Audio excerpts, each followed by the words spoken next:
या दिल्ली सरकारच्या महाराष्ट्र सरकारच्या करायचेच आहे. दिल्ली सरकार महाराष्ट्र सरकारचं करायचं काय? नीट पेपर फुटी प्रकरणाचे पडसाद आपल्या नंदुरबारमध्ये देखील उमटू लागले आहेत. कारण नंदुरबार जिल्ह्यातील शिवसेना उद्धव बाळासाहेब ठाकरे गटाच्या कार्यकर्त्यांनी आक्रमक पवित्रा घेत आंदोलन केले. सध्या या पेपर फुटी प्रकरणाने संपूर्ण देशाला हादरवून सोडले. कारण देशातील वैद्यकीय प्रवेशासाठी एवढी महत्त्वपूर्ण मानल्या जाणाऱ्या या नीट परीक्षेत घडवून आणलेला प्रकार हा खरोखर संतापजनक आहे. गेल्या काही दिवसात या प्रकरणात अनेक महत्त्वपूर्ण लोकांची नावे समोर आली आहेत. परंतु अशातच या संपूर्ण प्रकारामुळे सरकारच्या कारभारावर देखील मोठी प्रश्नचिन्ह उपस्थित केली जात आहे. नंदुरबारमधील ठाकरे गटाच्या कार्यकर्त्यांनी सरकारवर गंभीर प्रश्न उपस्थित केले. यावेळी आमचे बोलेमे चॅनलचे प्रतिनिधींनी घटनास्थळी दाखल होत संतप्त आंदोलनकर्त्यांच्या प्रतिक्रिया जाणून घेतल्या. तर आता ठाकरे गटाचे सत्ताधाऱ्यांवर नेमका कोणता आरोप लावलाय, सोबतच सरकारला या प्रकरणावर नेमका कोणता इशारा देण्यात आला, तर चला नीट पेपर फुटी प्रकरणी नंदुरबारात घडलेल्या या आंदोलनाबद्दल सर्व काही जाणून घेऊयात आजच्या व्हिडिओमध्ये. आजच्या बातमीचे लेखक आहे मेहुल मराठे. तर मित्रांनो, देशातील मुलांच्या भवितव्याशी खेळणारा नीट पेपर फुटी प्रकरणात आता दररोज नवनवीन खुलासे समोर येत आहेत. म्हणूनच या प्रकरणावर सर्वसामान्य जनतेचा सरकारवर राग अनावर झालाय. या संपूर्ण पेपर फुटी प्रकरणामुळे देशभरात तब्बल 4 विद्यार्थ्यांनी आत्महत्या केली आहे. याच प्रकरणाची गंभीरता लक्षात घेत नंदुरबार जिल्हा शिवसेना उद्धव बाळासाहेब ठाकरे गटातील पदाधिकाऱ्यांच्या माध्यमातून शहरात महत्त्वपूर्ण आंदोलन पुकारले गेले होते. या प्रसंगी सरकार विरोधात घोषणाबाजी करण्यात आली. करायचं काय? काही डोकावरती पाय. या शिक्षण मंत्र्यांचं करायचं काय? काही डोकावरती पाय. महाराष्ट्र सरकारचं करायचं काय? खाली डोकावरती पाय. या दिल्ली सरकारचं करायचं काय? खाली डोकावरती पाय. संपूर्ण घोटाळ्यामागे देशातील केंद्र सरकार जबाबदार आहे असा आरोप देखील ठाकरे गटातील पदाधिकाऱ्यांनी केला. सोबतच परीक्षेमुळे आत्महत्या केलेल्या विद्यार्थ्यांसाठी न्यायाची मागणी करण्यात आली. यावेळी आमचे बोलॅमेटचे प्रतिनिधी घटनास्थळी दाखल झाले. दरम्यान आंदोलकांनी अत्यंत आक्रमक भाषेत सरकारचा निषेध केला. या प्रसंगी नंदुरबार जिल्हा शिवसेना उद्धव बाळासाहेब ठाकरे गटाचे जिल्हा प्रमुख यांनी देखील आपली प्रतिक्रिया व्यक्त केली. दादा, तुम्ही हा निषेध कशासाठी करताय? जे आता 8 दिवस पूर्वी जो पेपर फुटला आहे त्याच्यामुळे आमचा एक निषेध आहे. आणि जे ही सरकार, दिल्ली सरकार, महाराष्ट्र सरकार ज्या तरुण पोरांशी खेळतंय त्याच्यामुळे आमचा हा निषेध आहे. आणि हा निषेध अजून तीव्र होणार आहे याच्या पुढे.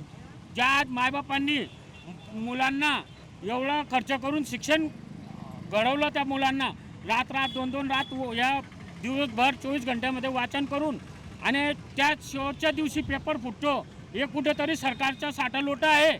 आणि याच्यात सर्व भाजपचे पदाधिकारी आहेत. या पेपर जिथं बी ज्या राज्यात पेपर फुटलेले आहेत आणि कुठलंही राज्य असो, याच्यात सर्व भाजपचे कार्यकर्ते आहेत. सोबतच आंदोलनासाठी जमा झालेल्या पदाधिकाऱ्यांच्या संतप्त प्रतिक्रिया जाणून घेण्यात आल्या. तर हे जे पेपर फुटी झालीत याच्यामध्ये जे आरोपी आहेत त्यांच्यासोबत काय केलं गेलं पाहिजे? त्यांच्यावर कठोरात कठोर कारवाई झाली पाहिजे. आणि केंद्रीय मंत्री, शिक्षण मंत्री यांच्या राजीनामा द्यायला पाहिजे, त्यांची नैतिकता सांभाळून आणि नैतिकता घेऊन. जे आता ज्या पोरांचं जे नुकसान झालं आहे, जे अभ्यास करून गेले होते, जे व्यवस्थित स्वतःहून अभ्यास करून गेले होते, जेन्युअनली त्यांनी प्रिपरेशन केली होती, त्यांचं जे नुकसान झालं त्याच्यावर तुम्ही काय म्हणणार? त्यांच्यावर हेच म्हणणार ना, हे भ्रष्ट सरकारचे मंत्री आहेत, त्यांचे लोकांनी हा पेपर फोडला आहे, त्यांच्यावर कठोरात कठोर कारवाई झाली पाहिजे. हे जे शिक्षण घेतलेले जे मुलं आहे त्यांनी आत्महत्या केली, त्यांची जबाबदार कोण घेणार?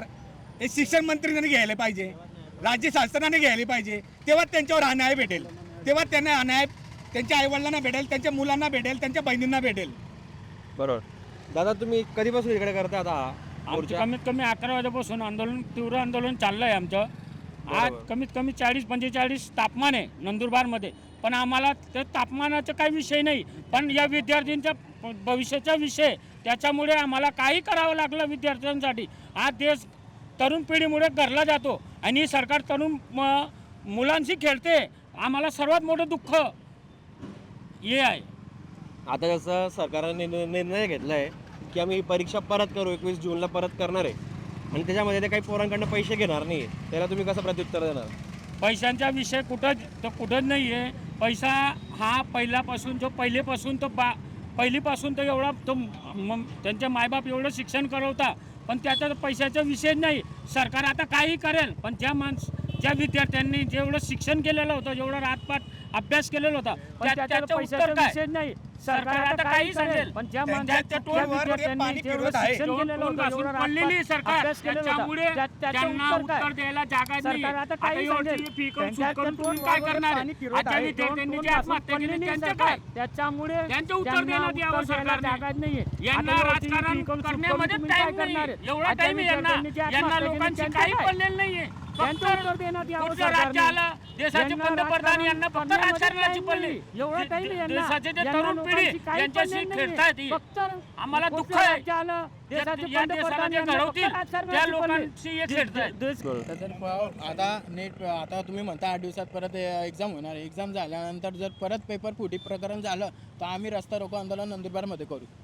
बरोबर, काय बोलता काका तुम्ही? नंदुरबारमधले स्थानिक जे सरकारमधले दोघं युती सरकारचे आमदार आहेत, भाजप आणि शिवसेनेचे, दोघं आमदारांना सुद्धा काळे फासण्यात यावे अशी आमची इच्छा आहे. आणि जेणेकरून जे मुलांनी पेपर दिलेले आहेत, पेपर फुटला, परंतु ज्यांनी खरं इमानदारी पेपर दिले, जिथे पेपर फुटले तिथला निकाल लागावं, पण जिथे नाही फुटले त्या पोरांना त्यांच्या निकाल लावून त्यांना पुढे त्यांचे भविष्य घडावं अशी आमची शिवसेनेकडून मागणी आहे. आणि नंदुरबारमध्ये सुद्धा यापुढे आता जर असे पेपर फुटले तर स्थानिक इतर नेत्यांना सुद्धा फिरू देणार नाही अशी कडी भूमिका आम्ही आमचे जिल्हा प्रमुखाच्या वतीने आम्ही घेऊ.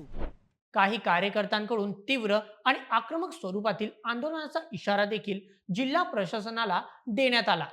आता याचं पुढचं स्टेप काय आहे तुमचा? आता इथून तुम्ही काय करणार आहेत? याच्यापेक्षा अजून तीव्र आंदोलन केलं जाईल. कलेक्टर ऑफिसला तालाठोक आंदोलन केलं जाईल. याची जबाबदारी फक्त प्रशासनाची राहील आणि सरकारची राहील.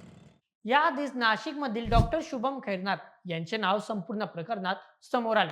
त्यानंतर पुणे विद्यापीठातील बायोलॉजी विषयाच्या प्राध्यापिका मनीषा मांढरे आणि आता नुकतेच लातूर येथील RCC कोचिंगचे संचालक प्राध्यापक मोटेगावकर हे देखील आता सापळ्यात अडकले आहेत.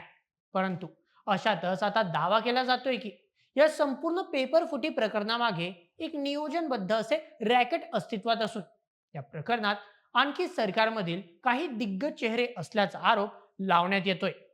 या प्रकरणामध्ये जे काय नुकसान झालं आहे मुलांचं या पेपर फुटीमुळे ते भरून तर निघणारच नाही. सरकार म्हणतं की आम्ही आता नवीन परीक्षा घेऊ, नवीन टायमिंग चेंजिंग करून तुम्हाला कळू. पण एवढं करून ते करण्या अगोदर शिक्षण मंत्र्याचा राजीनामा घेतला पाहिजे होता. शिक्षण मंत्री, केंद्रीय शिक्षण मंत्र्याला अकलपट्टी केली पाहिजे होती. त्या जागेवर नवीन सूत्र देऊन आणि या नेटच्या परीक्षेला त्यांच्या अंडरस्टँडिंगमध्ये कारभार दिला पाहिजे होता. परत अजूनही पेपर फुटणार नाही याची काय गॅरंटी? आज शिक्षण मंत्री यांच्याच गोडमुळे या पोरांचं जे काही आयुष्याचं एक वर्ष वाया गेलं त्याला जबाबदार हे फक्त केंद्रीय शिक्षण मंत्रीच आहे. म्हणून मी आमच्या पक्षाच्या वतीने सांगतोय की केंद्र सरकारने शिक्षण मंत्र्याचा राजीनामा देऊन या मुलांना न्याय दिला पाहिजे. मग आता ज्याच्यामध्ये तुम्ही सरकारला दोष देताय ते अगदी बरोबर आहे, पण ज्या शिक्षकांनी या पेपर फोडमध्ये त्यांचा हात होता, जे 10-12 लोकांचं नाव मध्ये येते बाहेर येते, त्यांच्यावर काय कारवाई केली गेली पाहिजे तुमच्या हिशोबाने? एका शिक्षकाने सरकारच्या अंडर राहून तो शासकीय कर्मचारी मानला गेला. शासन आणि सरकार एकच आहे. हे दोघंही एकाच याचे पैलू आहेत.